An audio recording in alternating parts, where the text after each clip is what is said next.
bazı anılarımı dile getirmek istiyorum. Ayrıca terhisten sonra yedek subay eğitimi 6 aydı. 6 ay sürüyordu. 1963 Mart'ında yedek subay eğitimi tamamlandı. İşte kurallar çekildi. Kıta görevi için kurallar çekildi. Ben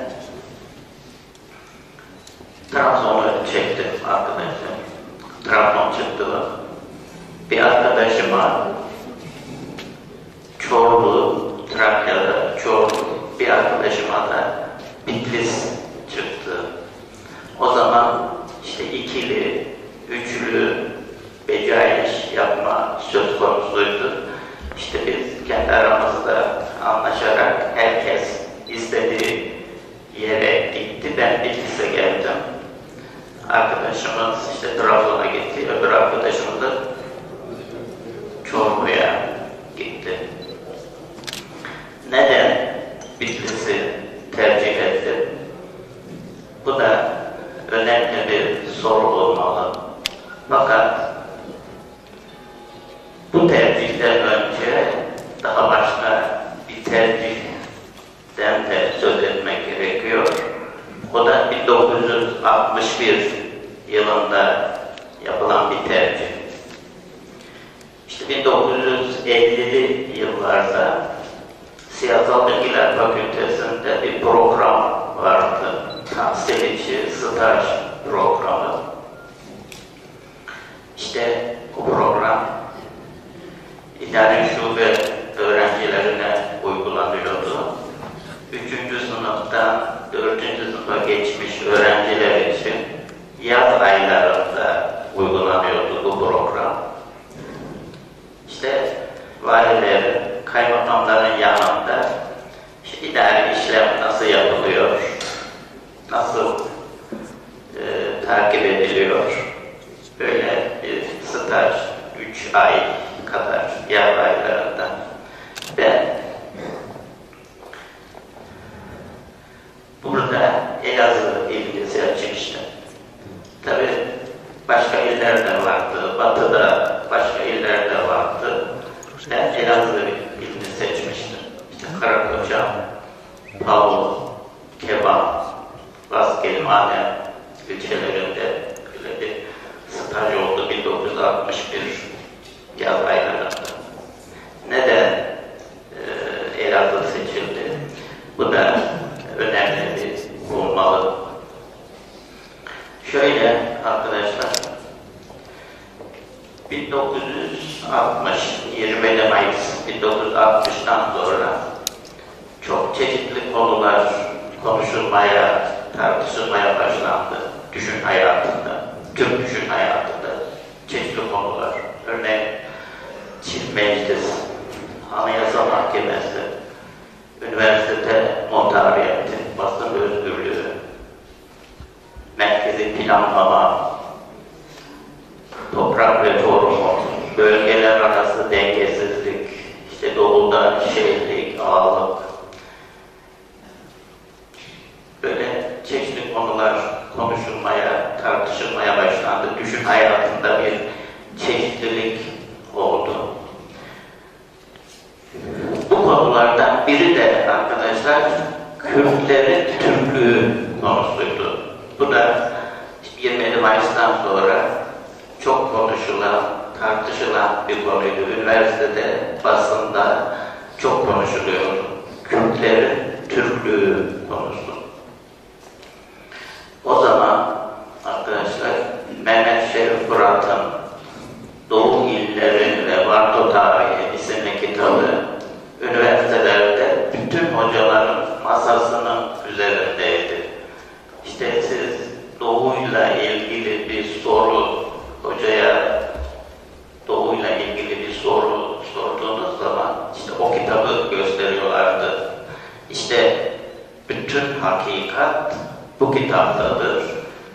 Bunun dışında başka bir hakikat aramak da gerekli değildir.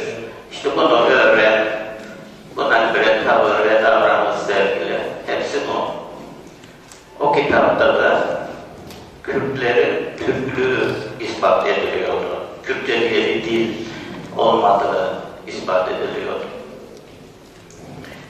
Tabii işte 1960'ların ortamını düşünelim. Yani 20 Mayıs'tan sonra gelişen ortamı düşünelim. Böyle çeşitli konular tartışılıyor. Bir de Kürtlerin Türklüğü diye bir konu tartışılıyor. Aynı zamanda arkadaşlar doğudan kıtlık gazetelerde bu konuda çok yoğun haberler oluyordu. Doğuda kıtlık, işte çekirgelerin tarım ürünlerine saldırması, işte buğday başaklarını yiyip yok etmesi, kışın hayvanlara ot, zaman eksikliği, yem eksikliği, doğuda kıtlık, bu konuda haberler ve röportajlar yayınlanıyordu sık sık. 1960, 61, 62 yıllarında böyle. İşte bu arada bir de 55 ağalar, işte 27 Mayıs'tan sonra bir süreç yaşanmış Kürtlerde 55 ağalar. Bu da çok konuşuluyordu. Şöyle işte halkın sömüren ağalar, işte bir de Kürtçülük diye bir konu söz konusu. Basında Kürtçülük, yani içeriği belli değil. Nedir? Kürtçülük nedir? İçeriği belli değil ama çok korkunç bir konu. Yani bundan uzak durmak gerekir. Bunu yok etmek gerekir falan, böyle bir anlayış. Ama içeriği belli değil. Nedir Kürtçülük? İşte bunu da o ağaların temsil ettiği, o bakımdan o ağaların da sürgünlerle yerlerini, yurtlarını değiştirerek toplum üzerindeki etkilerinin sürülmesi gerektiği, yani böyle konular tartışılıyordu, çok tartışılıyordu bu konular. İşte bu konular, tartışılan bu konuların etkisi diyebiliriz. Yani diye 1961'de Tahsiliçi Sitaş döneminde Elazığ'ı tercih ettim. Böyle olabilir. O zaman arkadaşlar şunu söylemem gerekiyor. Yani kaymakamların yanında ne yaptı? Örneğin Keban'da, Karakoçan'da, Tolu'da 1961 yaz aylarında o dönemlerde işte gayrimenkule tecavüzün devri diye bir olay vardı.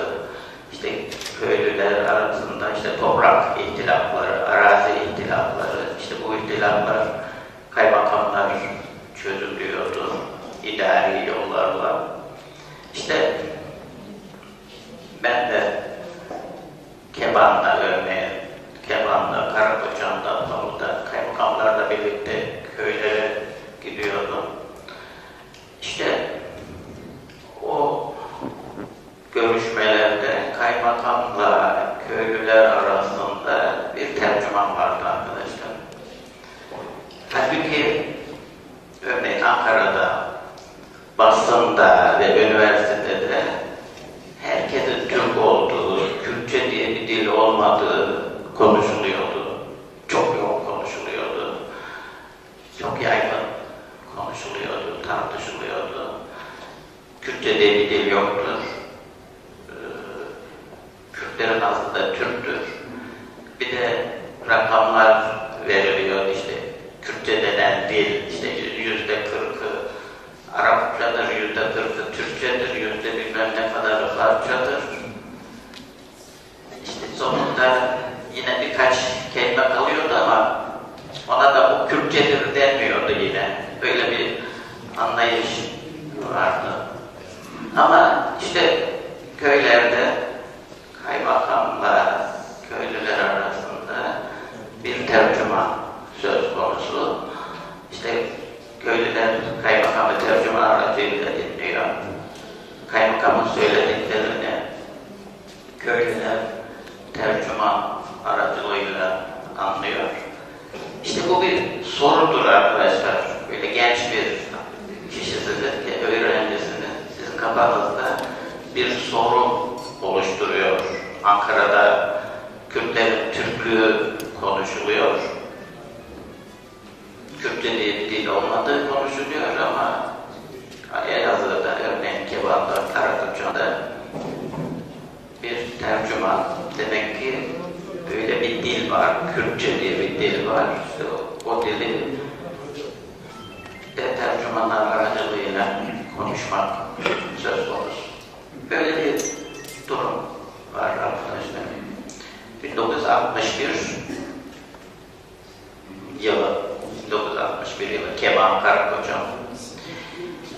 İşte hani Kur'an'da neden Bitlis'i çektim?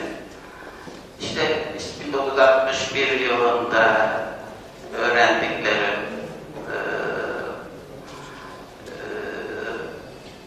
işte staj sürecinde gördüklerim, bildiklerim, işte onu daha iyi anlamak, kavramak söz konusu. Bitlis öyle tercih edilmiş olabilir. Ben İçişleri Bakanlığı'ndan burslu okumuştum.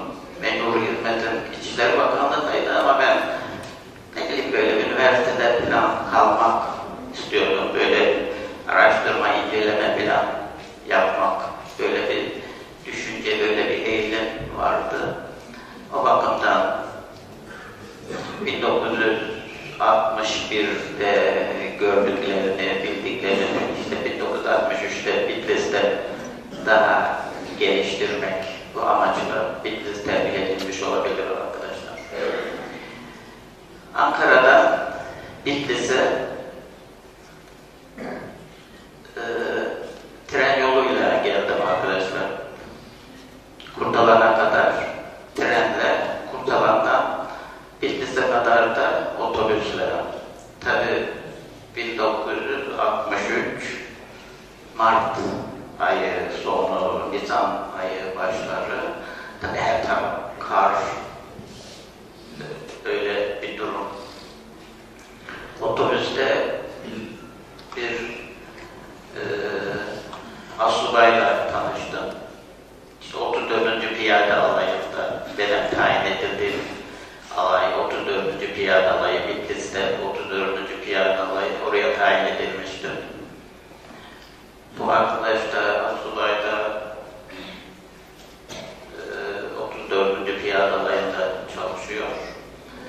Bu arkadaş da benim ülkeden sınıf arkadaşımın tanıdığı akrabası. Bana çok yardımcı oldu. İşte arabadan inmem ve beni mahfile götürdü, askeri mahfile götürdü, oraya yerleştirdi. Birkaç gün mahfilede kaldım. Tabii benimle birlikte tayin edilmiş başka asteğmenler de vardı. 1963 lisanında. Onlar da geldiler. Onlardan birkaçıyla Bitlis'te bir ev tuttu. Akyol'un Bitlis Çayı'nın kıyısında Akyol'da bir ev kiraladık. 1,5 yıl kadar orada kaldım. Arkadaşlar Bitlis'te işte mahverde çok çeşitli arkadaşlarla tanıştım. Örneğin lisede öğretmenlik yapan arkadaşlarla tanıştım. Bazı esnafla tanıştım.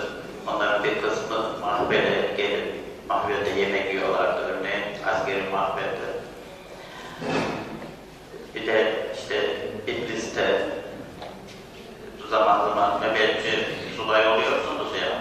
İşte nöbetçi olduğunuz dönemde alayın bazı ihtiyaçlarını Bitlis'ten karşılıyorsunuz. İşte o dönemde bazı esnaf arkadaşlarla karşılaşmak söz konusu oluyordu. Epey tanıdığım olmuştu 1963-64 yıllarında. Arkadaşlar o sırada Bitlis'te Has Türk diye bir kavram vardı. Bitlislilerin bir kısmı, en azından bir kısmı kendileri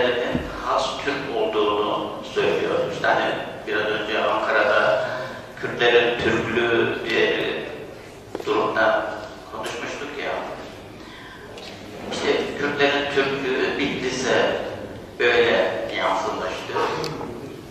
Bazı Bitlis'ten bazı arkadaşlar, özellikle de öğretmenler bu propagandayı, devletin bu propagandasını çok yoğun bir şekilde işliyorlardı. Örneğin ben İskilipliyim, biraz önce valide konuştu. Örneğin bizim İskilip'te böyle Has-Türk falan diye bir kavram yok veya ne bileyim İskilip'in dağında tepesinde ne mutlu Türk'üm diyene falan yazılmıyor. Öyle Türklük önemli değil İskilip'te veya şehre girerken ne mutlu Türk'üm diyene diye bir levhalar falan, tatlar falan söz konusu olmuyor. Ama işte Bitlis'te böyle bir durum vardı. Has-Türk, biz Has-Türk'üz, Türklerin haslı biziz falan böyle anlaşmalar, böyle konuşmalar oluyordu. Tabii bu da çok ilginç edici bir durum. Ve Kürtler, yani 1963'te kendilerini Kürt kabul etmiyordu. Köylülere Kürt diyordu. Yani zaman zaman köylüler geliyor ya, diyelim Mutki'den, İzan'dan köylüler geliyorlar. Onlara Kürt diyorlardı ve aşağılıyorlardı. Onları, yani bir kısmı da onlara Kürt diyordu, aşağılıyordu ama kendilerine Kürt demiyor, biz şehirliyiz. Biz şehirliyiz, böyle söylüyorlardı. Kürtleri Mutki'den, İzan'dan gelenlere Kürt diyorlardı ama aşağılıyorlardı onları. Böyle bir süreç vardı arkadaşlar. Nisan ayı ortalarında alayın içinde o zaman 34. Piyade Alayı, yani Bitlis Tatman yolu üzerinde, hani alt yol, üst yol kesişiyor ya bir köprüde, o zaman karayolları vardı, sol tarafta karayolları. Orada başlıyordu, alay orada başlıyordu. Alayın bir de topçu taburu vardı, çok geniş bir alanda, böyle taşlı bir alan üzerinde kurulmuştu. Suyu çok olan bir yerdi alay. Yani çok gür sular akıyordu, çeşmelerden tarım sular akıyordu. Sular çok oldu alay. İşte böyle bir durum, işte Bitlis Tatman yolu üzerinde bir askeri alan. Orada işte çalışmalar, alayın bir mensup olarak çalışmalar sürdürülüyor.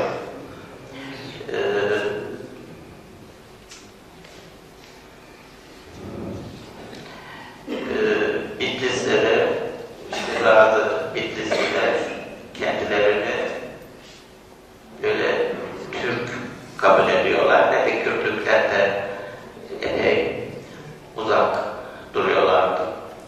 İşte 1963 Nisan ayı çok kalabalık bir grup alayın içinde geçmeye başladı. Çok kalabalık kadınlar, erkekler, çocuklar, katır yükleri, eşyalar katırlara yüklenmiş.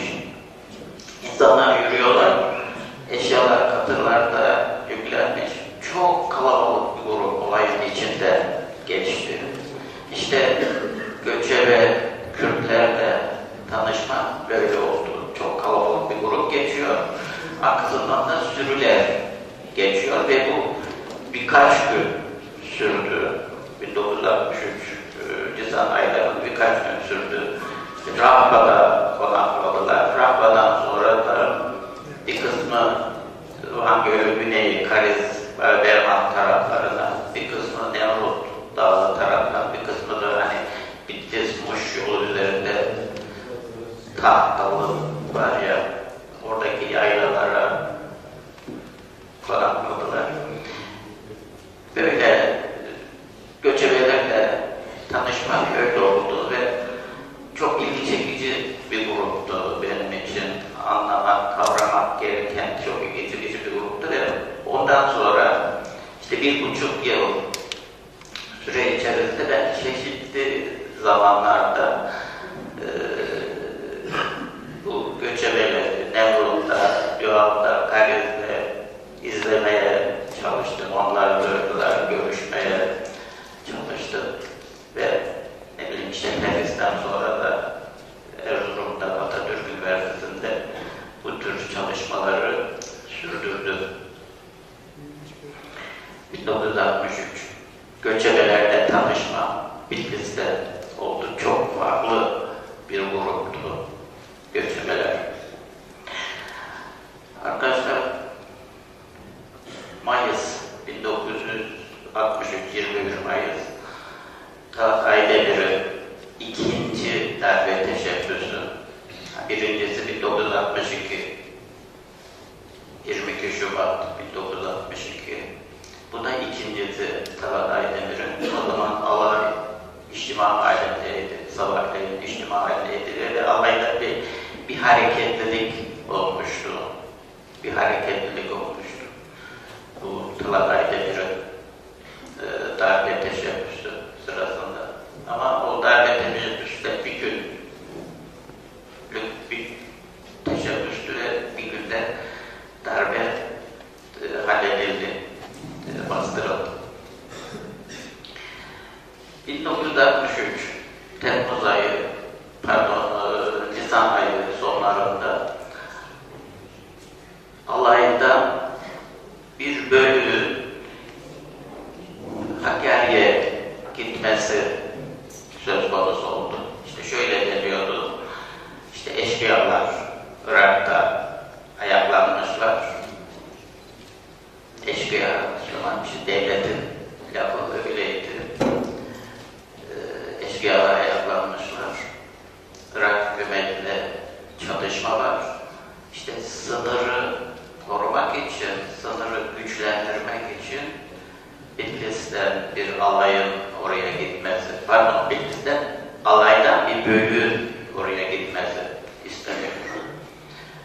İşte 3. bölük, bizim bölüğü gönderilmesi isteniyor. Ben de o bölüğün içindeydim arkadaşlar. Ama yolda giderken, yani bu Gevaş, oradan Gürpınar, Başkale öyle gidiyordu Yüksekova'ya doğru.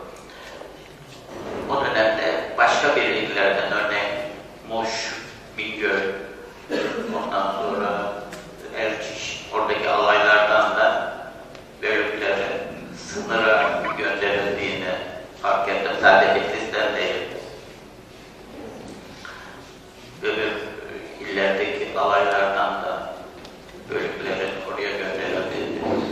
Şöyle diyordu, işte eşkıyalar 1947'de de böyle bir kalkışma yapmışlar ve sınırı geçmişler, İran'a geçmişler, İran'dan Sovyetler Birliği'ne ulaşmışlar.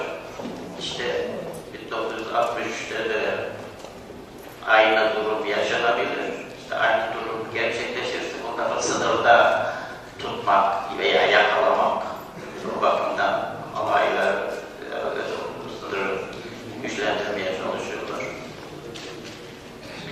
Ben de bu bölüm içindeydim arkadaşlar. Gevaç, oradan Gürpınar, oradan Başkale, daha sonra Yüksekova, daha sonra Şemdin diye bir intikal oldu. Arabayla, o zaman askeri cevalar vardı ya, cevalarla.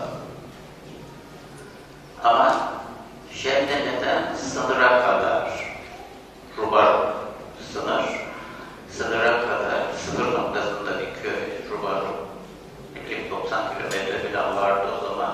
Böyle işte dağlara çıkıyordun, iniyordun, tekrar çıkıyordun, iniyordun. Yolda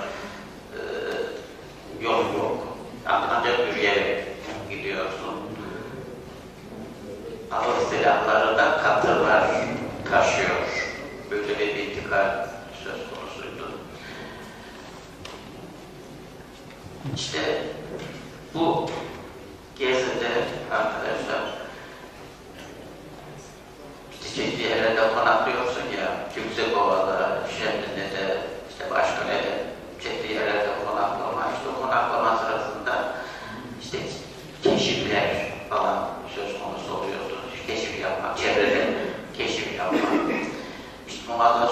Keşifler, keşif gibi konuları pek angarya telakki ediyorlardı veya böyle biraz küçültüyorlardı bu tür işleri.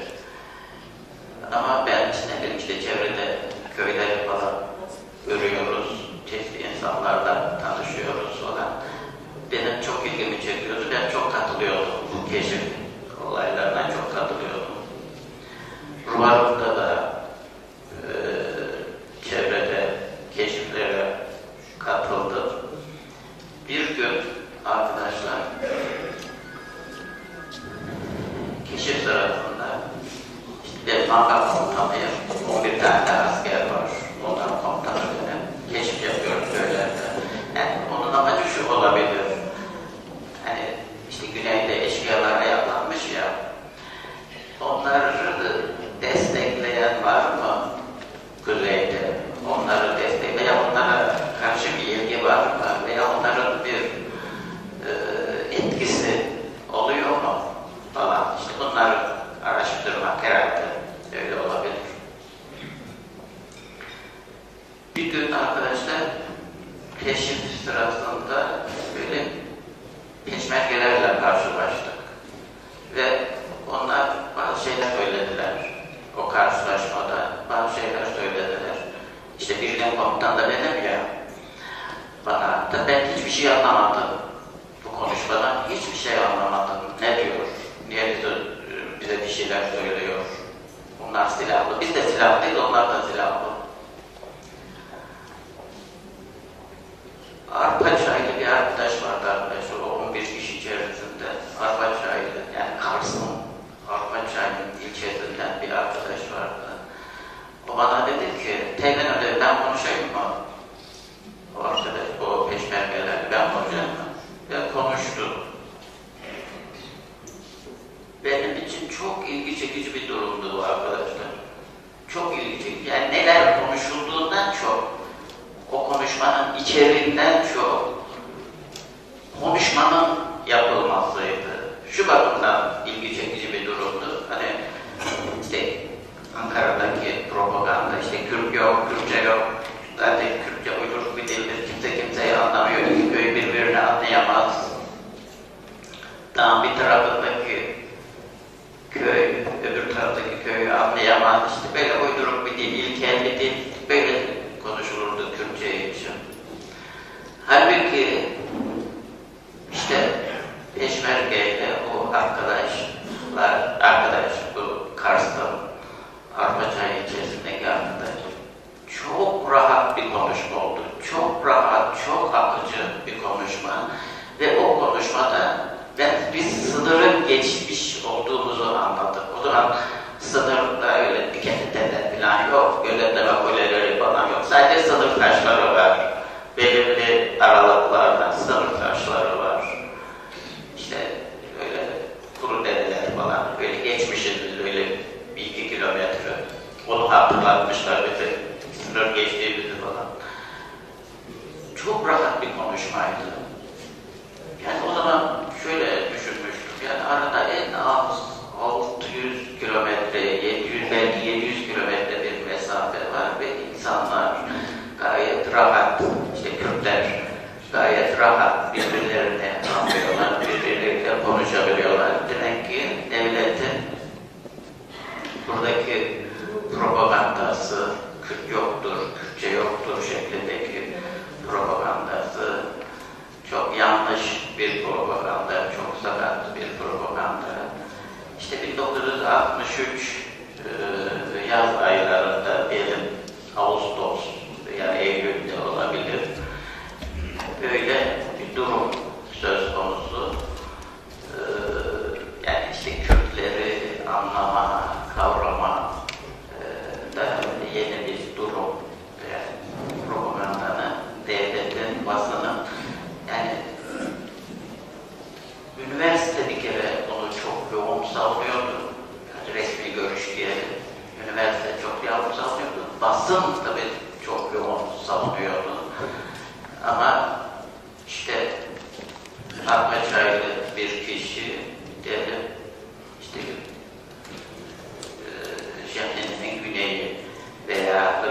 kuzeyi diyelim.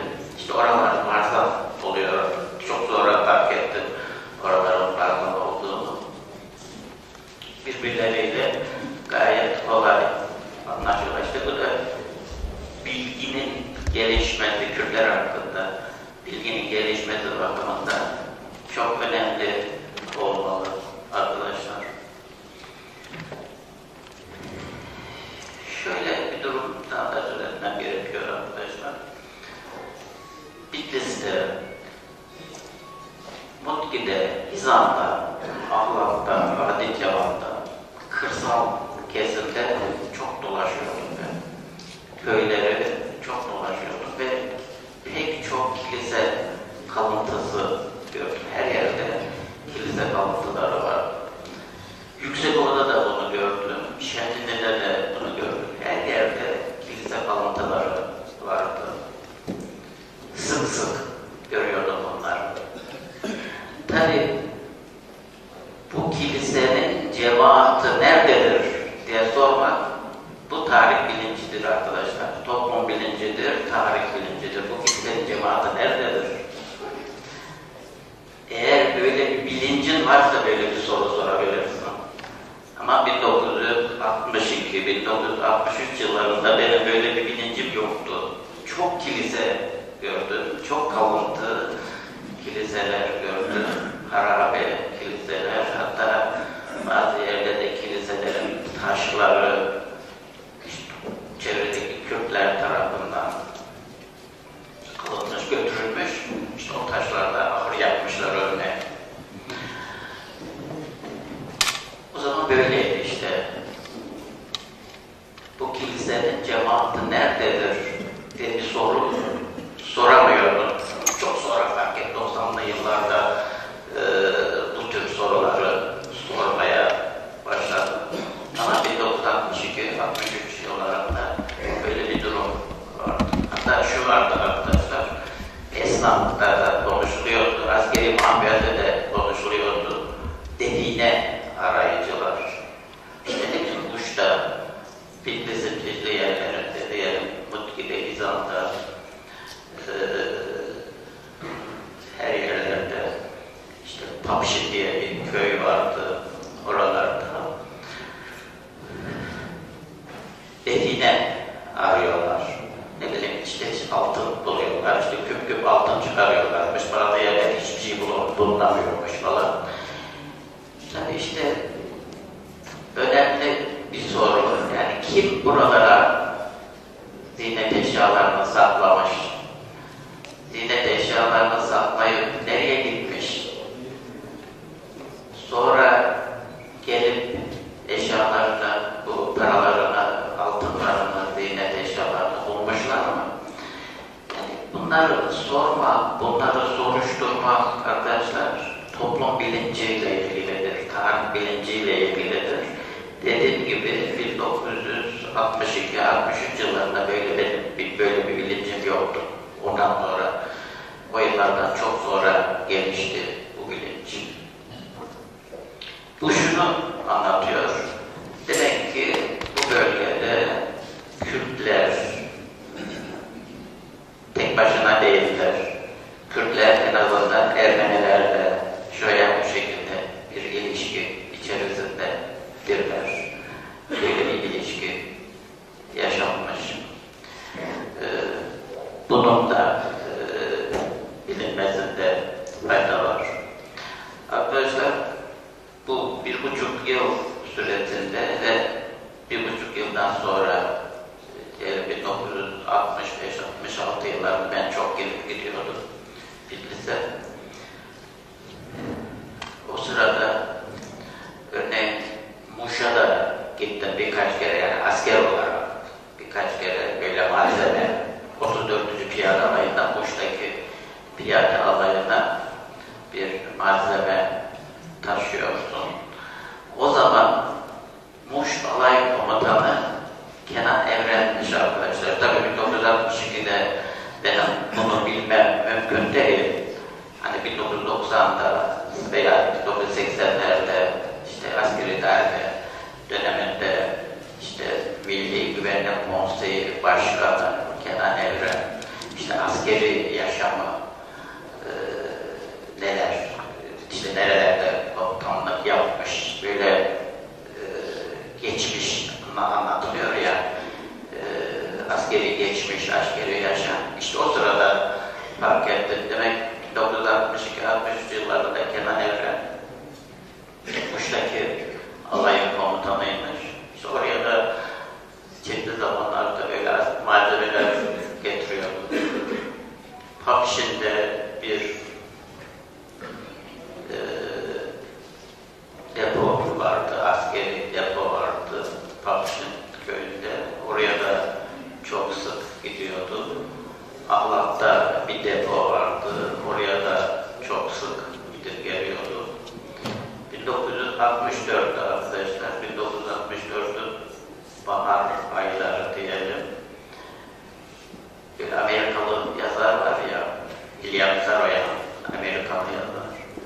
Amerikalı yazar William Saroyan Bitlis'te, lisede bir konferans verdi. Ben de izlemiştim o konferansı. Bir cumartesi günüydü. Ben de izlemiştim.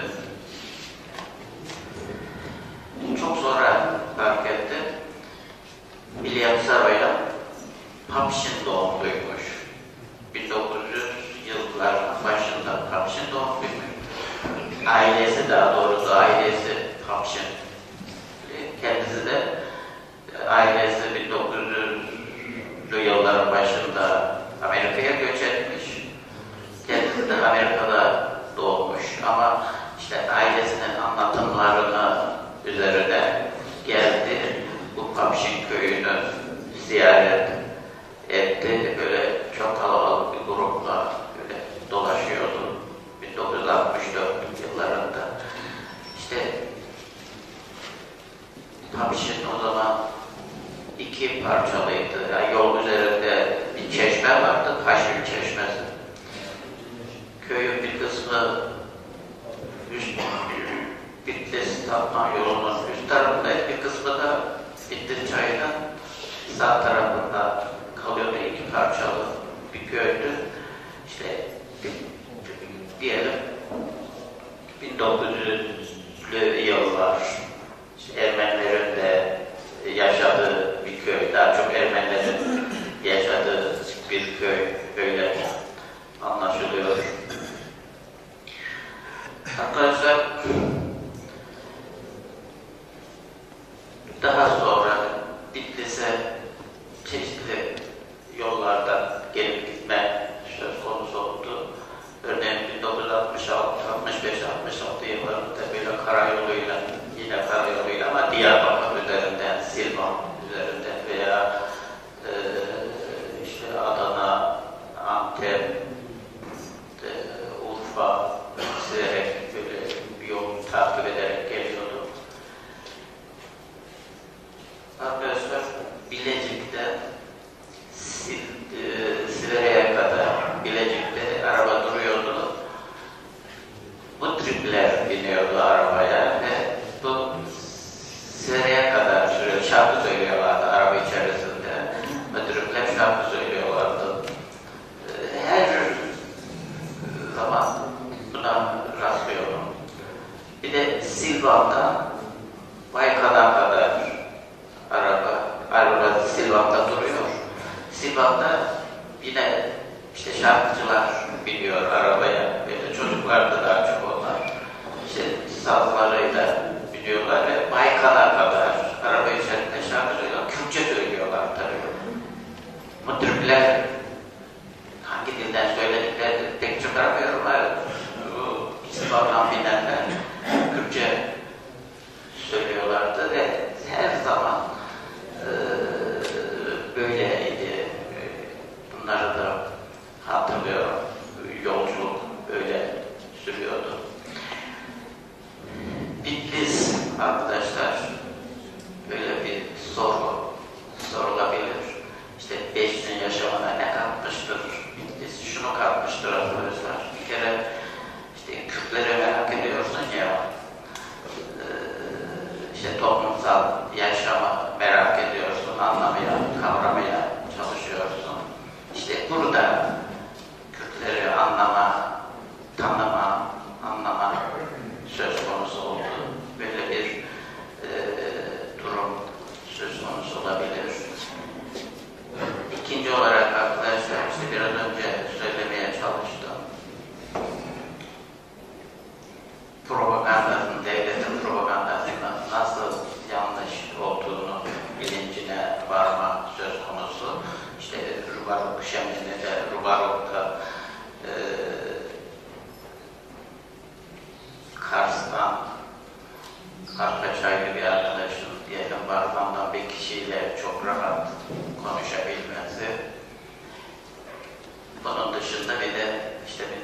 61'de işte kaymakamlarla köyler arasında tercümanlar ya. İşte bunlar işte bekçinin hayatında önemli aşamalar olarak görülebilir. İşte Bitlis'in bekçinin hayatına böyle bir faydası olmuştur veya böyle bir gelişmenin, toplumsal olayları anlamada, kavramada böyle bir faydası olmuştur. Böyle denebilir arkadaşlar. Arkadaşlar, bilim kavramı üzerinde biraz durmak istiyorum. Bilim, ifade özgürlüğü, basın özgürlüğü, bu konular üzerinde biraz durmak istiyorum. Tabii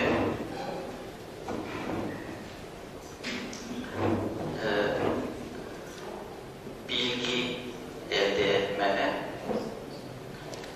doğa hakkında, toplum hakkında, tarih, insan hakkında bilgiye ulaşmanın en iyi yolu bilim yöntemidir arkadaşlar. En sağlıklı bilgiler bilim yöntemiyle elde edilir. Tabii din, mitoloji, ideoloji, bunlar da bilgi üretirler ama bunların ürettiği bilgiler kalıcı bilgiler değildir, evrensel bilgiler değildir. Bilim yöntemiyle elde edilen bilgiler kalıcı bilgilerdir, sağlıklı bilgilerdir. Tabii bilimi üretmenin temel koşulu arkadaşlar, ifade özgürlüğünün o toplumda konulaşmış olmasıdır. İfade özgürlüğü, özgür eleştiri, bilimin çok önemli bir koşuludur, gerekli koşuludur ve kanımca yeterli koşuludur. Özgür eleştirinin varlığı, ifade özgürlüğünün varlığı. Yani bilim ancak böyle bir ortamda üretilebilir. Tabii bunu söylemek kolay ama toplumsal yaşamda, devlet hayatında bu böyle olmuyor arkadaşlar. Şöyle, bugün örneğin Basra Körfezi'nde hasa kadar bütün devletlerde, örneğin Arap Birliği'nde ifade özgürlüğü kısıtlıdır. İfade özgürlüğü kısıtlıdır. İslam Konferansı'na dahil 57 devlette ifade özgürlüğü yine kısıtlıdır arkadaşlar. Ama her yerde üniversite vardır. Endonezya'dan Pasaka'da her yerde üniversite vardır. Hatta sayısız üniversitenin olduğu söylenebilir. Her yerde üniversitenin olması bilimin üretildiği anlamına gelmemektedir arkadaşlar. İdeoloji, eğer bilim ifade özgürlüğü sınırlıysa, o toplumda ifade özgürlüğü sınırlıysa, özgür eleştiri kurumlaşmamışsa orada bilimi üretmek mümkün değildir. Türkiye'nin durumu biraz değişiktir arkadaşlar. Şöyle değişik. Örneğin Türkiye ifade özgürlüğü söz konusu olduğu zaman bir Irak değildir veya Saddam Hüseyin'in Irak'ını düşünelim veya bir İran değildir, Suudi Arabistan, Mısır, Suriye değildir. İfade özgürlüğü elbette buralardan çok daha ileridir. Ama biz Türkiye'yi bu devletlerle mi karşılaştırmak durumundayız? Biz Türkiye'yi Batı'nın demokratik toplumlarıyla karşılaşmak durumundayız. Halbuki de Türkiye örneğin Avrupa Birliği'ne aday bir ülke ya. İşte Batı'nın demokratik toplumları söz konusu olduğu zaman da Türkiye'deki ifade özgürlüğünün, basın özgürlüğünün oldukça kısıtlı olduğu söylenebilir. İfade özgürlüğünün gelişmesi konusunda işte son 10 yılda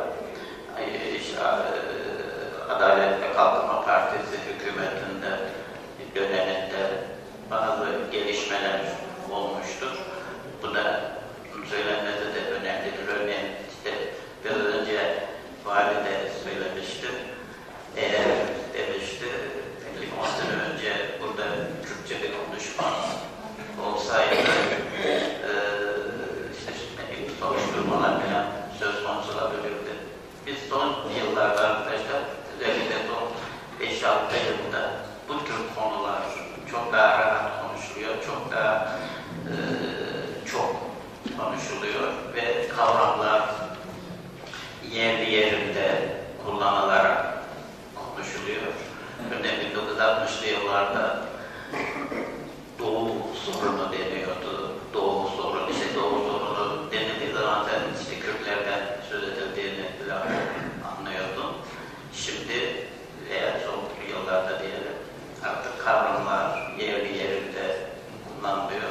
Bunun da önemli bir gelişme olduğunu söylemek gerekir. Tabii bilim söz konusu olduğu zaman arkadaşlar, eğer o toplumda ifade özgürlüğü kısıtlıysa, özgür eleştiri kurumlaşmamışsa, resmi ideoloji diye bir kurum vardır. Ve resmi ideoloji işte o ifade özgürlüğünü kısıtlamaktadır. İfadeyi kısıtlamaktadır. İşte resmi ideoloji nedir? İdeoloji nedir? Resmi ideoloji nedir? Bunun da üzerinde durmak önemli. Resmi ideoloji şudur arkadaşlar. Devletin idari ve cezai yaptırımlarıyla korunan ve kullanan bir ideoloji. Yani siz resmi ideolojiye aykırı bir şey söylediğiniz zaman, resmi ideolojiyi eleştirdiğiniz zaman işte bir takım idari yaptırımlarla, cezai yaptırımlarla karşı karşıya kalmanız söz konusu olabilir. İşte araştırmacılar bu tür yaptırımlarla karşılaşmamak için, bu tür cezai, idari yaptırımların hedefi olmamak için otosansüre başvuruyorlar. Otosansür yapıyorlar. İşte devlet hayatında, düşün hayatında çok olumsuz olan durum budur arkadaşlar. Otosansürdür. Yani bu ne demek? Düşün hayatının çölleşmesi demek bu. Yani siz bazı şeyler biliyorsunuz ama onu açıklayamıyorsunuz. Bir takım baskılardan, devletin bir takım baskılarından, idari yaptırımlardan, cezai yaptırımlardan dolayı onları açıklayamıyorsunuz. İşte bu düşün hayatında bir çölleşme yaratır arkadaşlar. Düşün hayatında çölleşme olur. Beyinlerin kötürümleşmesi söz konusu olur. O bakımdan otosansüre başvurmak çok yanlıştır. Ve tabii bu devlet için bir mesaj olmalı. Yani öyle bir baskı yapıyorsun ki insanlar otosansüre başvuruyorlar. Bu da işte düşün hayatını çölleştiriyor, beyinleri kötürümleştiriyor. Böyle olmamalı. Yani daha dinamik bir toplum olmalı. Yani devletin geleceği, devletin kazancı da aslında buradadır. Ama insanları bastırarak, düşünceyi bastırarak, düşüncenin gelişimini engelleyerek işte kamunun kamu yararı, bunun kamu yararına olduğunu söylemek mümkün değildir. Kamu yararı düşüncenin özgürce ifade edilmesidir. Tabii bilim işte ifade özgürlüğü elbette çok önemlidir ama Türkiye'de arkadaşlar Türkiye'de üniversitede ifade özgürlüğü diye bir sorunu yoktur arkadaşlar. Türkiye'de üniversite ifade özgürlüğünü insan hakları kurumlarının bir meşgalesi saymaktadır. Veya insan hakları savunucularının bir meşgalesi saymaktadır. Şöyle düşünmekte üniversite, biz zaten özgürüz, işte akademik özgürlük var, biz zaten özgürüz. Bunun dışında da bir özgürlüğe gerek yoktur. Bu çok yanlış bir anlayıştır arkadaşlar.